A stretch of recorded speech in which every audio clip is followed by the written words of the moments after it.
No tervist ja tšau, Tanel. Tere, Tõnis. Ja, Läheb mölluks. Läheb mölluks, jah. Et näed, meie selja taga sõidab siuke huvitav masin. Sa, Tanel, äkki räägid, mis asi see on ja mis me tegema hakkame? Tegemist on siis meil Poola tootja Unia poolt välja antud sellise toreda asjaga nagu põhuäke, millel on siis väike lisa ees, millega tavapärane inimene ei ole harjunud. Et meil on ees siin turbokettad, mis panevad selle mulla paremini elama, tõstavad paremini kõrre ülesse, et see paremini ka piidevalt läbi jookseks. Tead, minul oli ka kunagi 15 aastat või 20 aastat tagasi oli Unia Randaal. Ta tegi töö ära, aga no, võib-olla oli kvaliteediga natuke probleeme. Aga ma usun, et kuidas tänapäeval või kuidas tänapäeval see Unia on, et minu arust tundub päris tummine tükk juba. Tead, Unia on päris tõsised arengud teinud enda tootmises, et seal on tulnud uued omanikud vahepeal. Mingi 1,5–2 aastat tagasi toimusid uuendused tootmisliinides, uued robotid, uued tootmishooned, üle 30 miljoni euro investeeriti sellesse, et saada Poola sellest häbist välja. No selles mõttes, et jah, ma ise vaatasin ka seda masinat nüüd natukene siukse kerge pilguga ja ma ütleks ka, et tundub, et kvaliteet on tõesti tõusnud ja metalli siia jätkub. Aga eks ma kutsusin sellepärast siia, et tahtsin näha, et kuidas see põhuäke töötab, et mul on siin kaerapõld, kus kõrs on jumala roheline.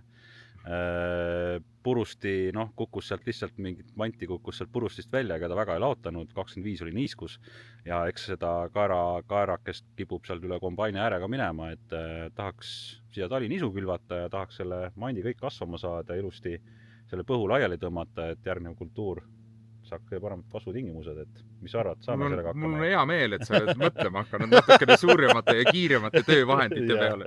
Hoiame aega kokku, hoiame kütuse pealt kokku, saame selle töö kiirelt tehtud. Kui me segame põhku, siis põhk hakkab lendlema sellel ajal, kui ta piidevalt läbi jookseb, sellel hetkel varis saab maaga kontakti. Need turbokettad ees annavad sulle sellise liikumise sellele mullale, et ta kerge mulla kontakt tekib sinna juurde. Sa tavatootmises nii ehk nii oled, kuidas ma ütlen, nagu randaalia mees, et harima nagu peab, et siis sellega sa saad lihtsalt teha selle eelvarise töö nagu kiiremini ära, et sa ei tee 2 käiku randaaliga, millega sa hoiad kokku siis kütuse ja ajakuluga ja lihtne see ongi. Minul randaali ei ole, et mul on tüükultivaator ja randaali ei ole mul mitmel põhjusel. Et üks on see, et kippusid põllud mul väga laineliseks minema. Teiseks on see, et meie taga seisab 9-meetrine riistapuu ja mis see töökiirus on? 15–20 kilomeetrit tunnis. Ühesõnaga tootlikkus on siuke 14-15 hektarit tunnis.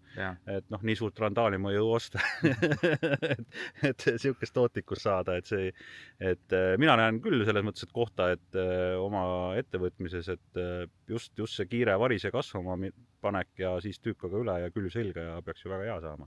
No ilmselt sa teed ka külva vahele. No võib-olla. Kes teab. Oleneb, kui mahe sa oled täna. Näed, me täitsa rohelisest täna, nii et... Ühtekad. Okei, aga ma ei tea, hakkame tööle või? Hakkame tegema midagi, jah. Davai.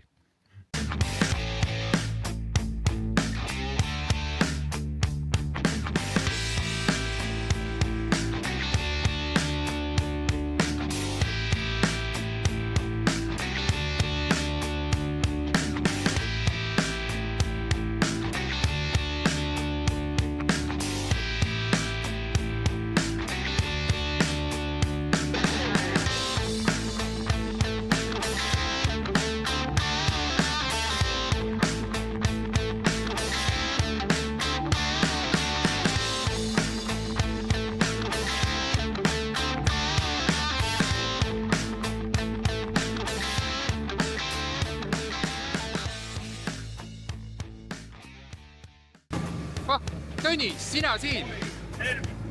Mis siin toimub nüüd? Mehel nägu peas nii rõõmus, et... Kas said mingi uue pilli endale või? Kuule jah, ta on ikka proovida, jah. Ütleme, et täitsa meeldib.